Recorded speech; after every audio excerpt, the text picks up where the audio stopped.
class on recording mode. Yes. Students, financial management, FM, dividend policy का name लाभांश नीति हिंदी में बोलते हैं। 20 मार्क्स का चैप्टर है, एग्जाम में प्रैक्टिकल चैप्टर एग्जाम में आएगा। इस चैप्टर से कोई थ्योरी क्वेश्चन आने वाला नहीं है।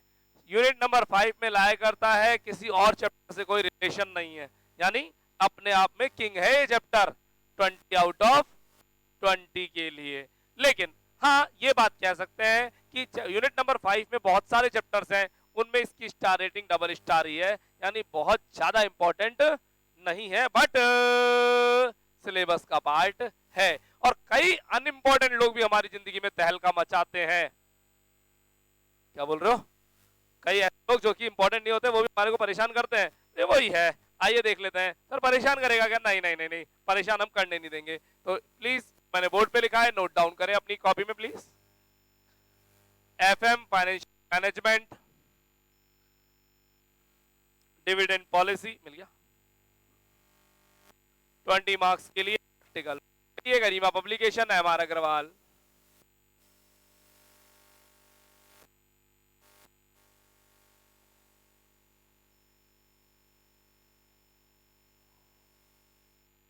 सुनना और समझना शुरू करेंगे। क्या आपको पॉकेट मनी मिलती है? देखिए, मेरा एक उसूल है, चैप्टर पढ़ाना शुरू करो जीरो से। कभी किसी ने कभी पढ़ा हो चाहे नहीं पढ़ा हो, उससे कोई मतलब नहीं है। फ्रेश पढ़ेंगे बिल्कुल जीरो से। मुझे मतलब नहीं आपने पुरानी स्टडीज कुछ करी है या नहीं। फोकस करें, थोड़ा एक्टिवली पार्टिसिपेट करें, बैकबोन को स्ट्रेट कर लीजिए। हाँ, यस, गुड। और इसको दूसरी लैंग्वेज में बोलते हैं सीट की पेटी बांध लीजिए, है ना, सीट बेल्ट। करें शुरू। यस। क्या आपको पॉकेट मनी मिलती है? क्लास में डबल रिप्लाई, यस, नो। अभी बात करते हैं, रुक जाओ। हमारी बालिकाओं जितनी नहीं मिलती होगी तुम्हें। हाँ, बालिकाओं को पॉकेट मनी देने वाले कई लोग हैं शायद तुम भी। चलिए, आइए। यस, सबके घर की अलग अलग कहानी है, पॉकेट मनी के सीन सबके घर के अलग अलग है। इट माइट बी पॉसिबल कि किसी के घर में पॉकेट मनी अलग एक तरीके से मिलते हो, किसी के घर में दूसरे तरीके से। जैसे सुनिए, हो सकता है पापा जी ने फिक्स किया हो कि तुम्हें महीने की 1 तारीख को 500 रुपए महीना मिलेगा, 500 रुपीज पर मंथ। हो सकता है 1000 रुपए पर महीना मिलेगा, हो सकता है 2000 रुपए पर महीना मिलेगा, हो सकता है बेटा सब कुछ तेरा ही तो है, जब मर्जी हो जितना ले ले। हो सकता है बाबा जी ने फिक्स कर रखा हो 1 तारीख को मिलेगा, तू मांगेगा जितना मिलेगा, अनलिमिटेड। तुमने कहा 8000 तो 8000 ले लो, 10,000 तो 10,000 ले लो, 6000 तो 6000 ले लो, 2000 तो 2000 ले लो। हो सकता है पापा जी ने कहा हो ये कर, जब जरूरत पड़े पैसे निकाल लेना, हिसाब देना पड़ेगा। हो सकता है पापा जी ने एटीएम पकड़ा दिया हो, जब निकाल लेना, हिसाब भी नहीं देना पड़ेगा। माइट भी कुछ भी हो सकता है। हो सकता है पापा जी ने कह दिया हो कोई पॉकेट मनी नहीं है, जब जरूरत पड़े तब हिसाब देके पैसे मांग लो, और जितना खर्चा हो उसका हिसाब किताब क्लियर कर दो, और जो बच जाए वो लौटाना नहीं है। जो बच जाए वो लौटाना नहीं है, या जो बच जाए वो लौटाना हो। मैं सिचुएशन दिखा रहा हूं। मेरे पापा जी ने क्या कहा पता है? 10th पास हो गई है, 11th क्लास से पैसे मिलना बंद, स्कूल की फीस आपको देखनी है, ट्यूशन की फीस आपको देखनी है, अपना कमाओ अपना खर्च करो, कोई पॉकेट मनी नाम की चीज नहीं है। हम भी हमारी लाइफ 2 जोड़ी कपड़ों में निकाले, ये रे 2 जोड़ी फिक्स कर दिया। ऐसा भी तो हो सकता है। तो डिपेंड करता है सबके घर की अपनी अपनी सिचुएशन। सेम यहां पर भी पॉलिसी है। एक कंपनी जितना कमाती है उसको बोलते हैं अर्निंग्स। फोकस करिएगा प्लीज। एक कंपनी जो कमाती है उसको बोलते हैं अर्निंग्स, और इस अर्निंग्स में से जो बढ़ती है उसको बोलते हैं डिविडेंड। अब क्या कोई जरूरी है कि कंपनी जितना कमाती है पूरा बांटे, या कमाती है तो बांटे या ना बांटे, ये भी कंपनी के ऊपर डिपेंड करता है। कंपनी की क्या पॉलिसीज है, जैसे आपकी पापा की पॉलिसीज है, बच्चे को पैसे देने हैं या नहीं देने, कम देने ज्यादा देने। आपके सबके घर की अलग कहानी होगी। क्लास में 20 बच्चे बैठे, 20 के 20 पॉलिसीज देखने को मिल जाएंगी। सेम ऐसे ही हर कंपनी की अपनी अपनी कहानी होती है। कंपनी कमाती कुछ है, बांटने का डिसाइड करना है, और यही है चैप्टर का नाम, डिविडेंड डिविडेंड पॉलिसी क्या है कि डिविडेंड देंगे या नहीं देंगे, और देंगे तो कितना देंगे। चैप्टर का निचोड़ समझ में आ रहा है? ठीक है, देखिए पूरी एफएम की बुक में 3 तरह के डिसीजन लिए जाते हैं। 3 तरह के decision. Financing decision, financing decision पैसा अरेंज करे नहीं करे, करे तो कहां से करें। पैसा अरेंज करे नहीं करे, करे तो कहां से करे। इन्वेस्टमेंट डिसीजन, जो पैसा अरेंज हो गया ना उसको इन्वेस्ट कहां करे, मशीन खरीदे नहीं खरीदे, प्रॉपर्टी खरीदे नहीं खरीदे, प्रोडक्ट स्टार्ट करे नहीं करे, स्टाफ रखना है नहीं रखना, यानी जो पैसा अरेंज कर लिया है उसको इन्वेस्ट कहां करे, करे या नहीं करे, करे तो कहां करे। Investment decision. डिविडेंड डिसीजन, 3 तरह के decision, financing decision, investment decision और डिविडेंड डिसीजन। ये चैप्टर 1 में हम थ्योरी में पढ़ेंगे। डिविडेंड डिसीजन क्या कहता है, जो कमा लिया उसमें से डिविडेंड बांटे या ना बांटे, और बांटे तो कितना बांटे। बताइए आपके घर में ये पॉलिसी बनी होगी नहीं बनी होगी? एक मिनट, पापा मम्मा की मैरिज हुई, ठीक है, पहले पापा अकेले खर्च करते थे, अब पापा नहीं मम्मी खर्च करती है अकेली। पापा तो केवल कमाते हैं, है ना? ठीक है, जब पापा मम्मा के बाद हम उनकी लाइफ में आ गए तो जिम्मेदारियां बढ़ गई। अब उन्होंने थोड़े दिन बाद जब हम बड़े हुए, हमने पॉकेट मनी मांगना शुरू किया, तो हमारे घर में एक डिविडेंड पॉलिसी का निर्माण हुआ। बच्चे को पैसे देने या नहीं देने, मम्मा कहती है बिगाड़ रहे हो आप इसको, पापा कहते हैं एक ही तो है, मम्मी कहते दूसरा भी आ गया ये लो। अब बताओ पाना डिविडेंड देना या नहीं देना, किसको कितना देना है। हो सकता है पहले एक को 1000 मिलते तब दोनों को 500 मिले, हो सकता है पापा कहते पहले एक को 1000 देते दूसरे को भी अब 1000 ही देंगे, यानी 1000 देंगे। हो सकता है पापा मना कर दे किसी को कुछ नहीं देना, डिपेंड्स। तो हमारे घर में उस दिन डिविडेंड पॉलिसी बनी होगी नहीं बनी होगी, पॉकेट मनी की पॉलिसी। बिल्कुल, आपको भी अपनी कंपनी में पॉकेट मनी पॉलिसी बनानी है, बांटना है या नहीं बांटना है। क्या ये चैप्टर का समरी समझ में आ रही है? कर दूं chapter start? What we are studying, ये पकड़ में आ रहा है नहीं आ रहा? कमाए हुए को बांटे या ना बांटे, और बांटे तो कितना बांटे, दैट्स ऑल। तो ये मैंने मिटाना तो सही नहीं है। एक कंपनी है, उसकी अर्निंग में से डिविडेंड कितना होगा, इसका डिसीजन लेना है। तो थोड़ा सा डायग्राम वायग्राम बना लो, अच्छा लगता है। कंपनी 3 टाइप्स की होती है। कोई बुक्स नहीं खोलनी प्लीज, बुक्स बंद रखिएगा। कंपनी 3 टाइप्स की होती है। एक को कहते हैं growth firm, growth firm, Wriddhiman company. Hindi में नहीं लिखना, सब इंग्लिश में लिखेंगे। Growth firm, Wriddhiman company, growth firm, Wriddhiman company. Last में लिखा मैंने डिक्लाइन फर्म, डिक्लाइन फर्म, डूबी हुई कंपनी। ग्रोथ फर्म जो कंटिन्यूअसली गोइंग अप होती है, गोइंग अप कंटिन्यू ऊपर जाती है। डिक्लाइन फर्म जो कंटिन्यू नीचे जाती है, बंद होती हुई। और ये कांस्टेंट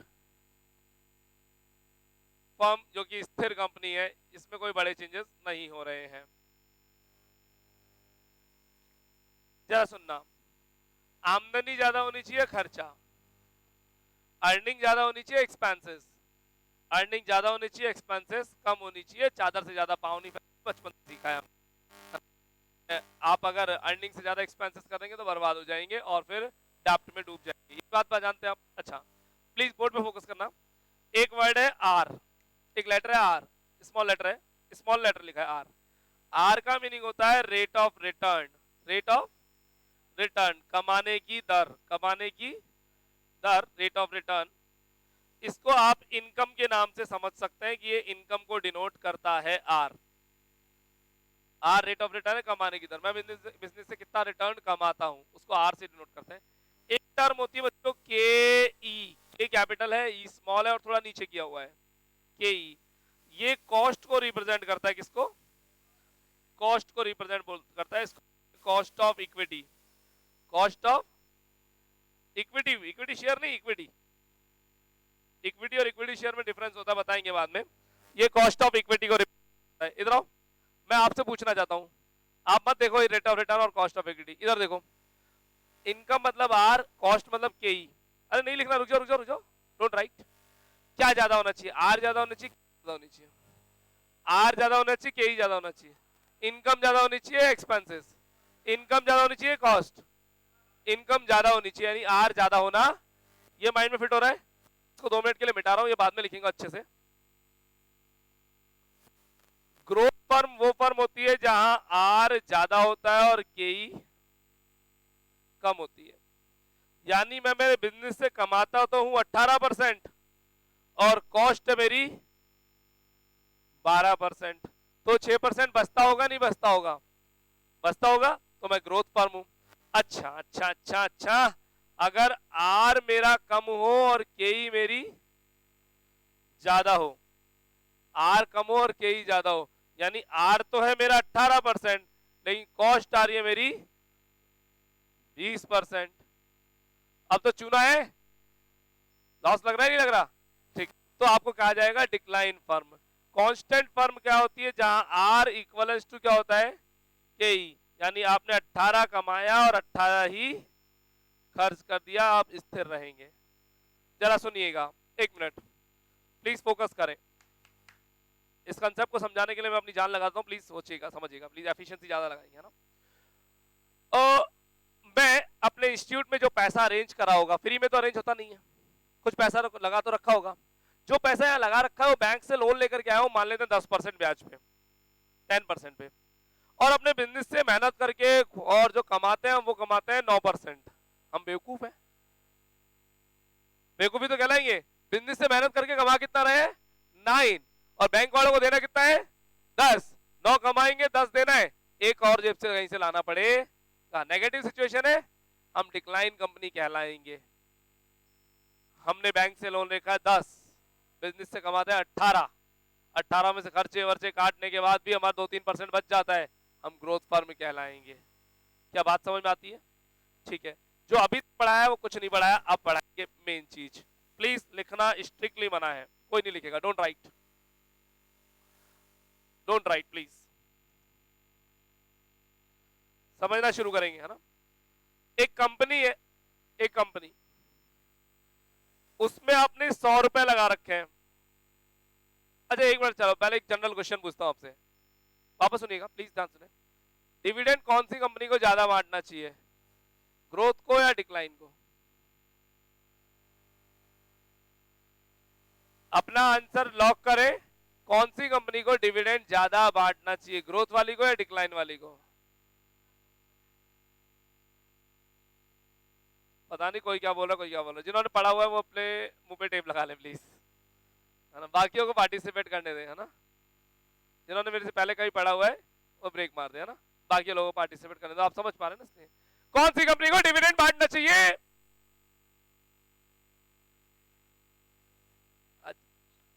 अब आप मजे लेने पर आ गए हैं, आ जाओ आ जाओ। देखिए जो कमा रही है वही तो डिविडेंड बांटेगी, है ना? ये डिक्लाइन वाली डिविडेंड कहां से बांटेगी? अगर मेरे पापा कमाते नहीं है तो डिविडेंड बांट पाएंगे क्या, बताओ? पापा कमाएंगे तभी तो बांटेंगे। क्या ये बात समझ आ रही है क्या? तो यानी डिविडेंड कौन सी कंपनी को बांटना चाहिए? ग्रोथ फर्म को डिविडेंड बांटना चाहिए। सर ये तो कॉमन सेंस की बात है। चलिए ये हमने अभी लॉक करा, ग्रोथ फर्म को डिविडेंड बांटना चाहिए। वाकई में ये गलत बात है, सच्चाई बताऊंगा अभी 2 मिनट बाद। शुरू करूं? Focus please. एक कंपनी, इसमें हमने 100 रुपए लगाए, कंपनी ने 1 साल बाद हमें कहा कि हम आपको डिविडेंड देंगे कितने रुपए? 5 रुपए। आपके 100 रुपए सेफ है, 5 रुपए का डिविडेंड और ले लो। मैंने कहा दे दो। इतने में कंपनी की तरफ से एक ऑफर आया, लेटर आया, एक मेल आया कि अगर आप ये 5 रुपए लेना चाहें तो ले, अदरवाइज इस 5 रुपए को वापस कंपनी में क्या कर दो? री इन्वेस्ट कर दो, री इन्वेस्ट कर दो। 5 रुपए मत लो, छोड़ दो अपने 5 रुपए और इस कंपनी वापस री इन्वेस्ट कर दो। हम आपके 105 रुपए को 6 महीने बाद 180 का बना देंगे, 180 का। मतलब कैसे? बोले 5 तुमने छोड़े, 5 तुमने, 5 तुमने, 5 तुमने, 5 तुमने, सब छोड़ेंगे, हमारे पास एक कैपिटल इकट्ठी हो जाएगी। उस कैपिटल से हम एक नया प्लांट लगाएंगे, नई मशीनरी लगाएंगे, नया बिजनेस डालेंगे और बिजनेस से पैसा कमाएंगे और अपनी कंपनी की वेल्थ बढ़ाएंगे। आपका इंटरेस्ट किस में है? आज 5 रुपए लेने में है या के बाद 180 लेने में? बताइए, आप ग्रोथ फर्म से डिविडेंड लेना चाहेंगे या नहीं? Yes no? ₹5 लेकर के 100 रुपए को सेव करना चाहोगे या 100 को 105 को पूरे 180 में बदलना चाहोगे? 105 को 180 में बदलना चाहोगे नहीं चाहोगे? पक्का। तो रिप्लाई क्या बनता है, ग्रोथ कम फर्म हमें डिविडेंड ऑफर भी करे तो नहीं लेना, उसका डिविडेंड छोड़ देना, क्योंकि वो पैसे से पैसा बना करके हमें मल्टीपल में कन्वर्ट करके देगी। क्या ये बात समझ में आ रही है? ठीक है। ये डिक्लाइन फर्म पता है क्या करती है, 100 रुपए हमने लगा रखे हैं, कहती है, ध्यान समझना, 100 रुपए में 5 रुपए हम आपको डिविडेंड दे रहे हैं, लेना है तो ले लो, वरना आप ये 5 रुपए दोबारा री इन्वेस्ट कर दो। सेम स्टोरी है। हम आपके 105 रुपए को 6 महीने बाद 80 का बना देंगे। हम आपके 105 रुपए को 6 महीने बाद 80 का बना देंगे, क्योंकि हमारा नाम क्या है, डिक्लाइन फर्म, क्योंकि हमारे यहाँ पे आमदनी कम है और खर्चा ज्यादा है। बोलो 5 रुपए लेने या 80 के लिए वेट करोगे? सर 5 तो दो और ये 100 भी दो, 100 भी नहीं छोड़ोगे ना आप तो। यानी डिक्लाइन फर्म से लूट सको जितना लूट लो, निकाल सको जितना निकाल लो, ग्रोथ फर्म को ये छोड़ देना चाहिए। एक मिनट, थम थम थम थम थम थम, दूसरे तरीके समझाऊंगा। सर प्लीज सुनो ना, हमारी गली में 2 फैमिलीज, एक गुप्ता जी और एक डूबे। ग्रोथ और डिक्लाइन। गुप्ता जी के बेटे के पास केबीसी से फोन आया, आपके पहले क्वेश्चन का जवाब सही है, 1 लाख रुपए आप जीत चुके हैं। दूसरा क्वेश्चन सुनना चाहेंगे? गुप्ता जी का बेटा समझदार था, बोले नहीं भैया हमें पता है तो दूसरा क्वेश्चन में उलझ जाएगा और जो 1 लाख है वो भी चले जाएंगे, क्योंकि ऑफर क्या होता है, अगर दूसरा क्वेश्चन सही हुआ तो 1 के 2 और दूसरा क्वेश्चन गलत हुआ तो 1 भी गए। मन का 1 आने दे भाई, है ना। तो हमने अमिताभ जी को बोल दिया, मन का 1 आने दो, कोई दिक्कत नहीं। 1 लाख रुपए आ गए। गुप्ता जी का बेटा गुप्ता जी को बोलता है पापा मैंने केबीसी से 1 लाख रुपए जीता, बताएं क्या करें। पापा ने बेटे से कहा तू क्या करेगा? बोले पापा मैं शेयर मार्केट में इन्वेस्ट करूंगा और 20% कमाऊंगा। पापा ने कहा बेटा ये 20% तू मुझे दे दे पैसा पूरा, मैं इस पे 20 की जगह 25 कमाऊंगा, क्योंकि मैं ग्रोथ फार्म हूं। भाई एक्सपीरियंस तो पापा के पास ज्यादा है ना। ठीक है, बेटा ने पापा जी को पैसे दे दिए, पापा जी ने मल्टीपल में कन्वर्ट कर दिया, यानी यहाँ डिविडेंड नहीं लिया। दुबे जी के यहाँ पता क्या हुआ, बेटे ने 1 लाख रुपए केबीसी से जीता, बोला ठीक है 1 लाख आने दो, आ गए 1 लाख रुपए। बेटे ने पापा से कहा पापा मैंने केबीसी से 1 लाख जीते हैं, क्या करूं? पापा ने कहा मुझे दे दे, मैं शाम को क्लब जाऊंगा और 1 लाख के 20 लाख बना के लाऊंगा। जुआ 1 लाख के 20 लाख बना के लाऊंगा। बेटे का जवाब सुनने लायक था, बोले पापा आज तक कभी बनाए नहीं है, आपने एक काम करो 1 लाख मुझे दे दो, मैं ही क्लब चला जाता हूँ, है ना। कम से कम आप गवाओगे मैं गवा लूंगा, कम से कम थोड़े ऐश मैं ही मार लूंगा। यानी जैसा बेटा वैसा बाप, या वैसा बाप वैसा बेटा।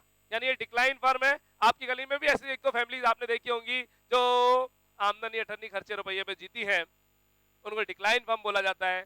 उनको बस सारे शौक होने चाहिए, उनको सारे गैजेट्स चाहिए, उनको मार्केट में जो नया आया वो सब कुछ एंजॉय करना है, बस इंस्टा अच्छा चलना चाहिए, रील्स एंड पोस्ट सब कुछ चाहिए उनको। लेकिन उसके लिए उनके पास पैसे नहीं है, एक से पैसे लेते हैं उसको उधार चुकानी, दूसरे से लेके उसको उधार चुका देते हैं, अब ये मांग रहा है तीसरे से लेके इसको उधार चुका देंगे। ये डिक्लाइन फर्म है। आपके मम्मा पापा कैसी फर्म है? ग्रोथ फर्म है। तभी तो आपके बर्थडे वाले दिन आपने 1000 रुपीज पार्टी के लिए मांगे, उन्होंने 1000 रुपीज पैसे देने की जगह आपके 1000 रुपए की गोल्ड चेन दिला दी। क्या बोला मैं? 1000 रुपीज आपने बर्थडे की पार्टी के लिए मांगे, मम्मा पापा ने कहा 1000 रुपीज तू अपने उन फ्रेंड्स पे उड़ाएगा जो कभी तुम्हारे थे ही नहीं। तो एक काम कर, 1000 रुपीज के लिए 50,000 रुपए की गोल्ड चेन ले ले। मम्मा पापा 1.5 शाने हैं प्लस आधा, वो जानते हैं कि गोल्ड चेन पहनेगा तो है नहीं और इन्वेस्टमेंट हो जाएगा और पैसे से पैसे बनेंगे। ठीक है, मम्मा ने गोल्ड चेन दिला दी, पापा के पास गए, पापा 1000 रुपए फ्रेंड्स पार्टी। पापा भी ग्रोथ फर्म ही थे, उन्होंने एक 50,000 की एफडी पकड़ा दी, बोले ले पकड़ इस कागज के टुकड़े का, मैं क्या करूं। समझ पा रहे? वो जानते हैं पैसे से पैसा बनाना, वो पैसे को एप्रिशिएबल असेट्स में लगा रहे हैं, गोल्ड चेन और एफडी। यहाँ क्लब जा रहे थे, क्या मेरी बात समझ रहे हैं? और वो जानते हैं कि आज से कुछ टाइम बाद ये 50,000 रुपए, थोड़े दिन बाद 70,000 रुपए बन जाएंगे, 1,40,000 रुपीज। जिस दिन आप बिजनेस करोगे उस दिन आपके काम में आएंगे ये फ्रेंड्स, या 140 ये अमाउंट 1,40,000 उस दिन आपकी मदद करेगा। अरे 1:40 में जाने कितने फ्रेंड्स उस दिन आ जाएंगे? फ्रेंड्स आ जाते हैं पैसे में? ओ बतेरे, खूब खूब आते हैं, है ना। जिन्हें लाइव एग्जांपल देखना हो यूनिवर्सिटी इलेक्शन, पैसे में सब कुछ आता है ना। चलिए आ जाओ, खत्म करें इस कहानी को। कंक्लूजन, कंक्लूजन सुनिएगा। कंक्लूजन ये कह रहा है कि आपको फर्म से छोटा मोटा डिविडेंड नहीं लेना। वो 1000 रुपए की बर्थडे की पार्टी नहीं लेनी, ये 5 रुपए का डिविडेंड नहीं लेना, क्योंकि पैसे को मल्टीपल में बदलेंगे और आपके पैसे को मल्टीपल में कन्वर्ट करके देंगे। लेकिन डिक्लाइन फर्म अगर 5 दे रही है तो 5 भी ले लो, वरना वो भी मिलने वाला नहीं है। और ऊपर से अपनी कैपिटल भी निकाल लेनी चाहिए, क्योंकि वो तो डूबती जा रही है। तो आज के बाद पेरेंट्स से पैसे डेप्रिशिएबल असेट्स के लिए नहीं लेने, एक्सपेंसेस के लिए नहीं लेने, ऐसा ही चैप्टर में ज्ञान देता है। तो क्या नोट डाउन करेंगे? गुप्ता जी और डुबे जी मत करना, हाँ जी।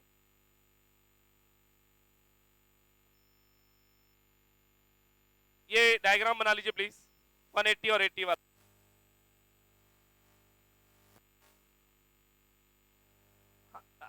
हाँ, डिविडेंड किससे लेना चाहिए? ग्रोथ से, डिक्लाइन से? किससे लेना चाहिए? डिक्लाइन से लेना चाहिए, और ग्रोथ वालों से नहीं लेना चाहिए। हमारे मम्मी पापा ग्रोथ फर्म है, जवाब ही नहीं दे रहे। डिक्लाइन है क्या? ग्रोथ फर्म ही तो होंगे। ग्रोथ फर्म है तभी आप यहां बैठे हो। वो जानते हैं आपको एजुकेशन देना ज्यादा काम का है, रादर देन आपको सोने देना।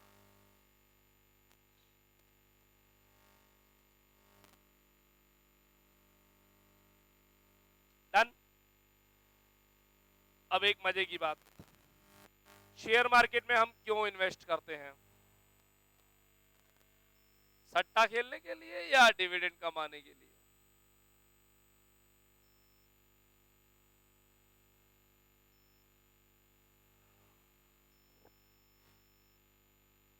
थोड़ा खुला खुला लिखिए, नीचे तक यूज में लो। अभी बात करते हैं,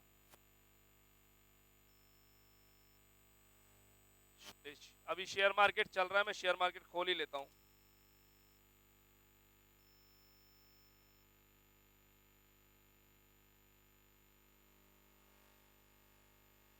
कुछ स्क्रीन पे नजर आ रहा है हल्का फुल्का? ये मैंने एक एप्लीकेशन खोली है, कौन सी एप्लीकेशन है बाद में डिस्कस करेंगे, है ना, अभी नहीं, सारे पत्ते एक साथ नहीं खोलेंगे। कोई अच्छा शेयर देख लेता हूं जो आज ऊपर चल रहा हो। मार्केट में कुछ खास ट्रेंड नहीं है आज।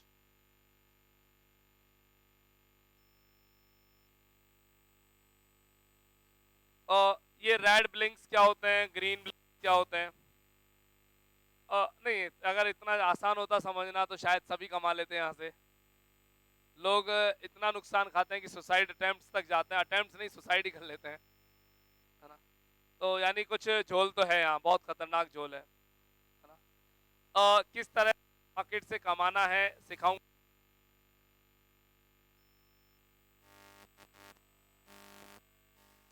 किस तरीके से इस मार्केट से कमाना है सिखाऊंगा मैं आपको, है ना, अपनी क्लास में।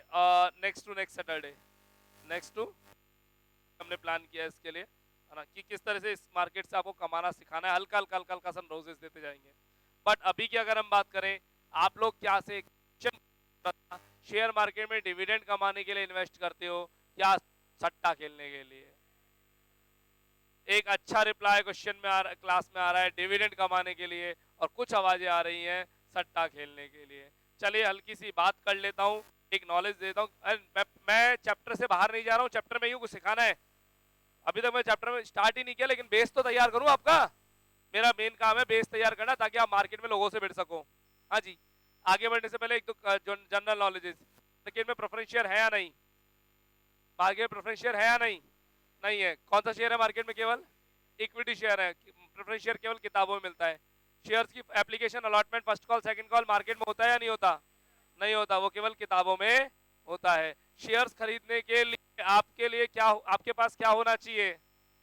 18 साल की उम्र, पैन कार्ड, 4-5 हजार रुपए, और एक आधार कार्ड और एक चेकबुक।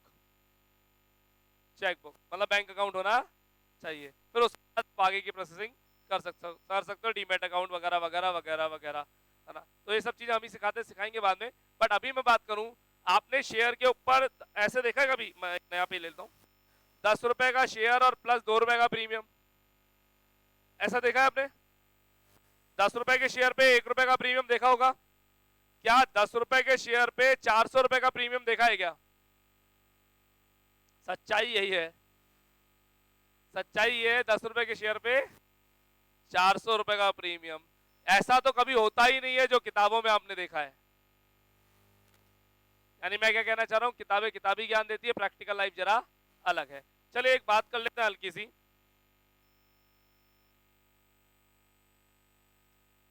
मैंने इंटरनेट चलाया यहां पर और ब्राउज कर रहा हूं मैं।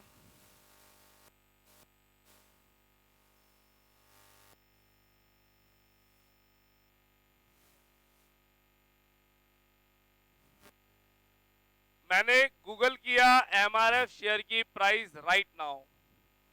अगर आज की बात करें तो ये देखिए एमआरएफ लिमिटेड दिखा रखा है, ये एनएसई मार्केट है, नेशनल स्टॉक एक्सचेंज आप समझते हैं। 85,721 रुपए 90 पैसे का ये शेयर चल रहा है आज की डेट में। आज सुबह से 0.42% अप है ये। अगर यही डाउन होता तो कलर ग्रीन की जगह रेड होता। सुबह से 354 रुपए प्लस में चल रहा है आज सुबह से ये शेयर, ठीक है। अच्छा, आप शेयर के बारे में हल्का फुल्का देखेंगे तो मैं आपको दिखाता हूं इसका 52 वीक का लो, पिछले 52 वीक का लो। ये देखिए 52 वीक यानी एक साल होता है, पिछले एक से लो शेयर कितने रुपए में जाके आया है?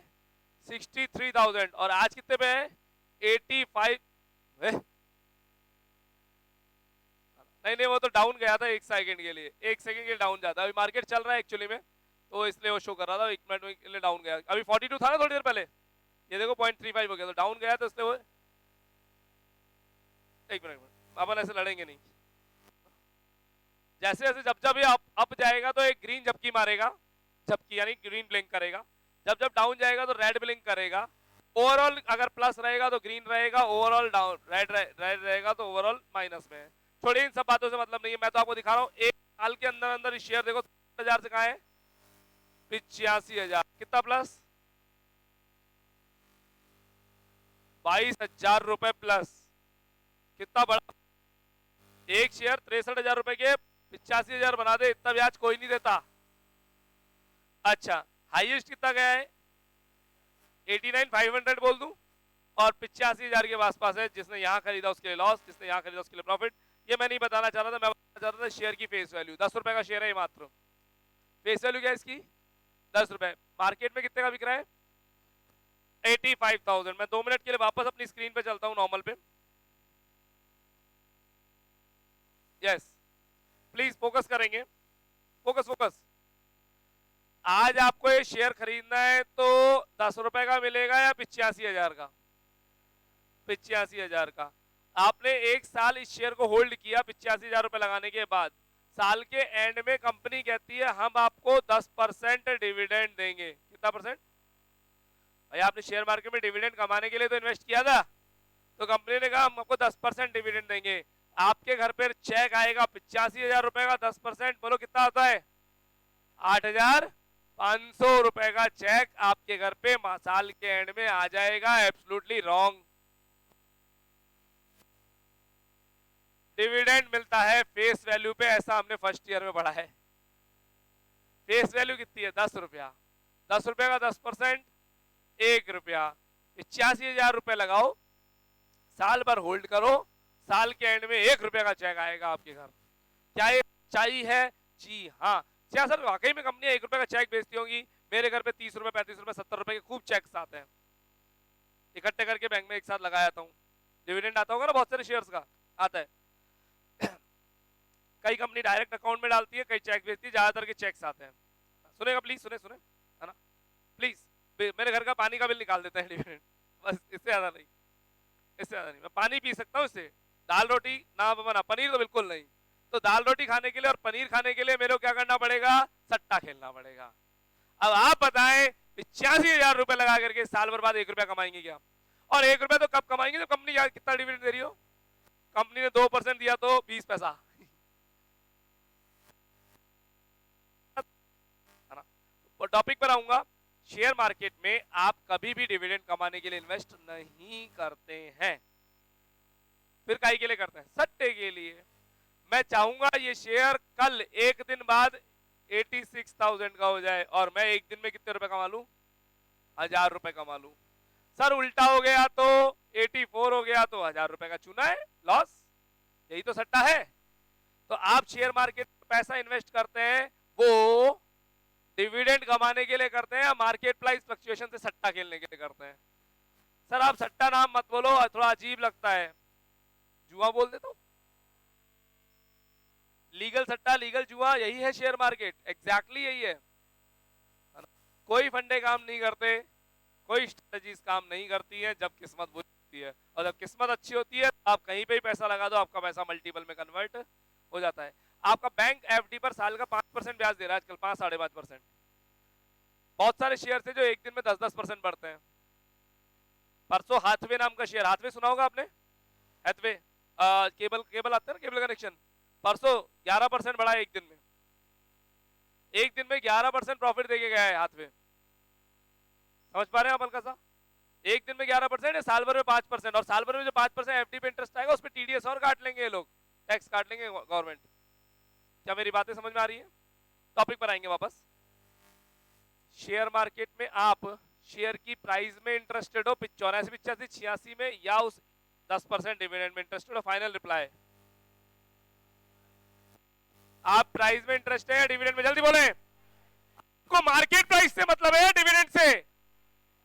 Market price. एग्री? पक्का? इसी को समझाने के लिए मैं यहाँ आया। कोई नहीं बोलेगा डिविडेंड, पक्का ना?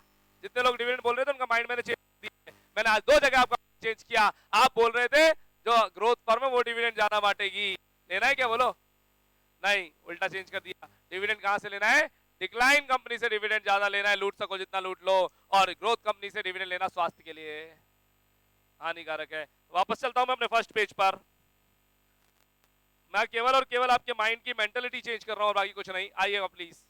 तो ग्रोथ फर्म से आपको डिविडेंड ज्यादा से ज्यादा लेना है, बात नंबर 1। बात नंबर 2, आप शेयर के मिलने वाले डिविडेंड में इंटरेस्टेड है या शेयर की मार्केट प्राइस में? Market price. Are you okay? 100% focus. इस चैप्टर में आपको निकालनी है शेयर की प्राइस, बिकॉज आप 180 रुपए में इंटरेस्टेड है। भाई बात यही तो हुई थी, 100 रुपए का शेयर कितने का बन गया? 105 से 180 का। तो इस चैप्टर में आपको कैलकुलेट क्या करना है? The market price of the share, वही तो मालूम करनी है आपको। भाई एक मिनट, 63,000 पे जब एमआरएफ था तब मैंने इसकी आज से 4 महीने बाद की, 6 महीने बाद की मार्केट प्राइस निकाल ली थी, और मेरे को उस टाइम मार्केट प्राइस ने दिखाई 80,000 रुपए। 60,000 वाला शेयर कितने का बन जाएगा? 80,000 रुपए का बन जाएगा, यानी एक महीने में 25% रिटर्न, 2-3 महीने 25% रिटर्न। 25% रिटर्न हो गया। 60 वाला 80 का बन जाए 25,000% रिटर्न, तो ये 85 का है। तो मेरे को 25% रिटर्न उस टाइम दिखा होगा, तभी तो मैंने शेयर में लगाया होगा। क्या मैंने डिविडेंड कमाने के लिए लगाया था क्या उस दिन पैसे? काहे के लिए लगाए थे? Market price fluctuation. ठीक है, अब देखते हैं इस चैप्टर में वो निकालना क्या है। मैं वो यहां पे लिख रहा हूं,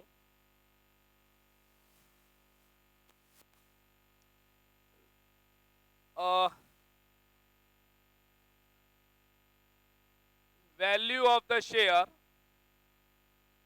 वैल्यू ऑफ द शेयर। कौन सी वैल्यू? मार्केट प्राइस हमें फाइंड करनी है इस पूरे चैप्टर में।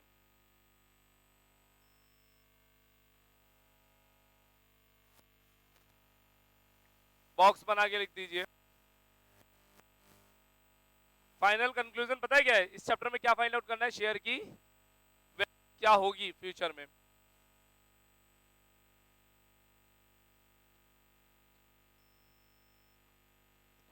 मार्केट प्राइस यानी value of the share find out करनी है। Value of the share find out करने के 3 मेथड्स हैं। Value of the share find out करने के मेथड्स हैं। Method number 1, Walter formula. Method number 1, Walter formula.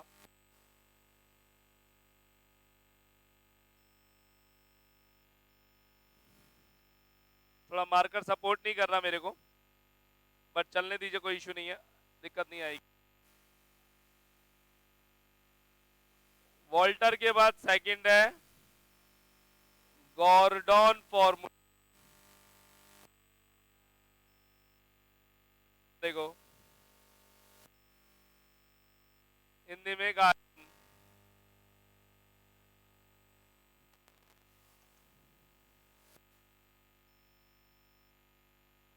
Sir 15 अगस्त क्यों मना रहे हो? वॉल्टर, गॉर्डन और मोदी है गिलियानी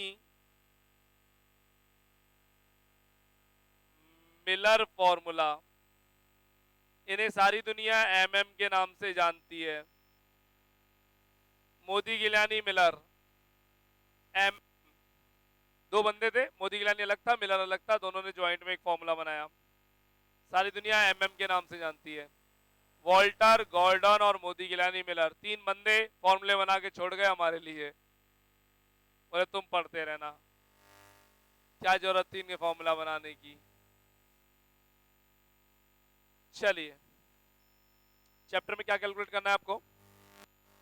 शेयर की मार्केट प्राइस, जिसे वैल्यू ऑफ द शेयर बोला है। मुझे मिटाना होगा बोर्ड, सब कुछ कहना है।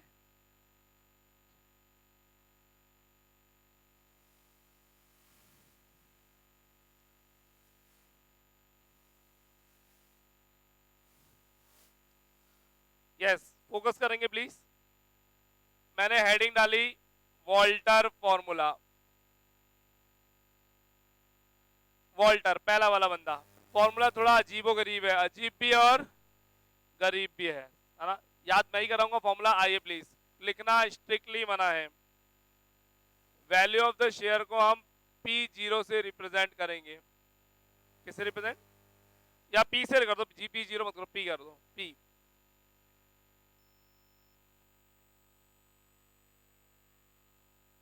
फॉर्मूला प्लीज D अपॉन के प्लस एक बड़ा ब्रैकेट। इस फॉर्मूले को थोड़ा सा ट्विस्ट देता हूँ, बुक दे दीजिएगा, शॉर्ट में करेंगे, छोड़ो। लिखना मना है प्लीज, कोई नहीं लिखेगा।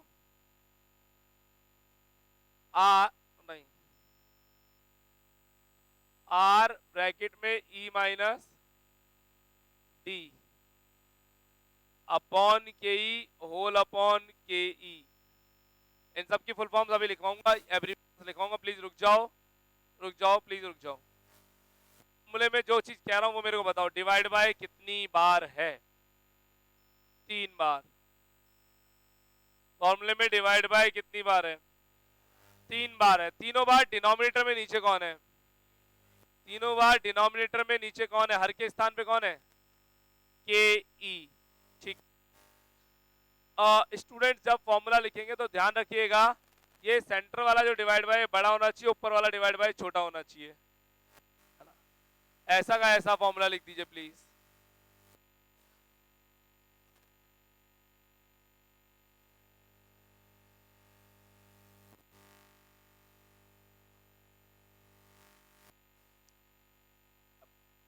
P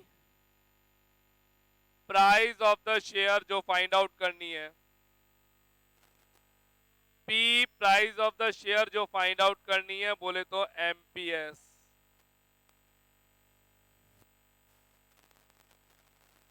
T dividend per share, एक शेयर पे मिलने वाला डिविडेंड, इसे DPS भी बोलते हैं। E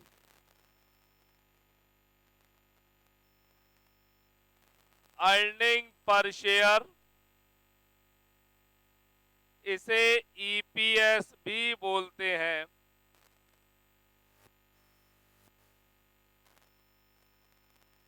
R, तस्लीम मदद करिएगा, R रेट ऑफ रिटर्न कमाने की दर, रेट ऑफ रिटर्न कमाने की दर, इसका एक और नाम है actual capitalisation rate, actual capitalisation rate, वास्तविक पूंजीकरण दर।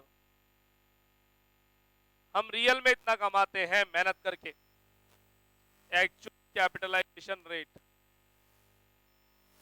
के कॉस्ट ऑफ इक्विटी, यानी इक्विटी शेयर कैपिटल अरेंज करने की कॉस्ट। इसका दूसरा नाम नॉर्मल कैपिटलाइजेशन रेट, नॉर्मली पूरी दुनिया इतना कमाती है, नॉर्मल कैपिटलाइजेशन रेट, नॉर्मली पूरी दुनिया इतना कमाती है, लिख लो। एक और नाम है इसका डिस्काउंट रेट, डिस्काउंट रेट।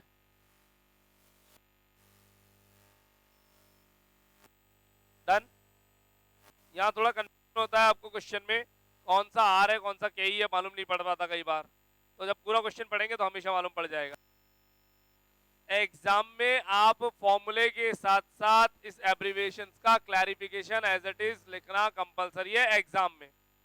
हम अपनी कॉपी में नोटबुक में पहली और आखिरी बार लिख रहे हैं once upon a time, exam में क्लैरिफाई करना पड़ेगा। अगर आपने केवल यहां से आंसर लगा दिए एग्जामिनर मार्क्स काट लेगा, फिर आप कहोगे यूनिवर्सिटी कॉपी चेक नहीं करती क्या सर ढंग से, आपने ढंग से लिखा क्या, you have to clarify it.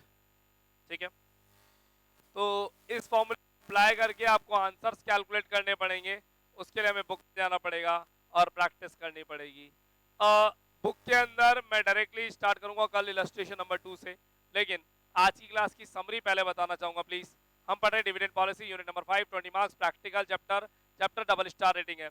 Chapter के अंदर आपको मैंने बताया 3 तरह की फॉर्म होती है, एक ग्रोथ फॉर्म, एक डिक्लाइन, एक normal form. Growth normal, normal को हमने कांस्टेंट लिखा है, और नॉर्मल भी लिख सकते हो आप, नॉर्मल लिख लो, नॉर्मल लिख लीजिए प्लीज, ग्रोथ, नॉर्मल और डिक्लाइन। हाँ, आर ज्यादा होती है ग्रोथ वाली में और डिक्लाइन वाली में आर कम होती है। डिविडेंड किसको बांटना चाहिए, फाइनल रिप्लाई कर दो। डिक्लाइन वालों को डिविडेंड बांटना चाहिए, फाइनल रिप्लाई है क्या? और ग्रोथ वालों को डिविडेंड बांटना चाहिए, जब इकट्ठा कर लेना चाहिए अपने पास। ग्रोथ वालों को डिविडेंड नहीं बांटना चाहिए। सर मम्मी पापा वाला एग्जाम्पल परफेक्ट था, आपने वो दिमाग में सेट हो गया। हमारे मम्मी पापा ग्रोथ फॉर्म में देते हैं, कुछ है नहीं, बोलते जो है तुम्हारा है, जो है वो तुम्हारा ही तो है, और देते कुछ नहीं है ना। अच्छा, और दूसरी बात अपन ने कही, शेयर मार्केट में इन्वेस्ट हम डिविडेंड कमाने के लिए करते हैं या मार्केट प्राइस जानने के लिए? मार्केट प्राइस बढ़नी चाहिए। और चैप्टर में भी अपने को क्या निकालनी है, मार्केट प्राइस निकालनी है। मार्केट प्राइस निकालने कितने मेथड है? 3, Walter, Gordon, Modigliani, Miller, बाद में नाम याद हो जाएंगे। वॉल्टर फॉर्मूला आ जाओ, वॉल्टर डी अपॉन के E plus R E D upon के ई अपॉन के ई। याद करने का तरीका, गांधी जी के कितने बंदर? वॉल्टर, गॉर्डन और मोदी गिलानी। पहला बंदर रेड कलर का है, ये देखो, आर ई डी, लाल मुंह का। पहला बंदर कौन सा कलर का है? रेड कलर का है, ठीक है, आर ई डी। सर कैसी कैसी बातें करते हो आप, कैसे भी याद करें, ये फॉर्मूला कल की क्लास में आपको अच्छे से याद हो जाएगा। आज इसी क्लास को कुछ नहीं देखना, बस इस क्लास का वीडियो रिकॉर्ड है, आप एप्लीकेशन पे इसको देख लीजिएगा या फिर यूट्यूब पे मैं अवेलेबल करा दूंगा इस क्लास को। पर प्लीज ध्यान रखिएगा, जब क्लास लें तो ईयरफोन का यूज जरूर करिएगा, ईयरफोन हेडफोन होने चाहिए, डायरेक्ट मोबाइल की वॉइस पर क्लास को ना सुने। थैंक यू, आज के लिए इतना ही। कल फिर मिलेंगे सेम टाइम सेम चैनल। मेरा फोन नंबर 9983912345। मेरे से बात करने का समय शाम को 5:30 बजे बाद से लेट नाइट कभी भी करें, कोई इशू नहीं।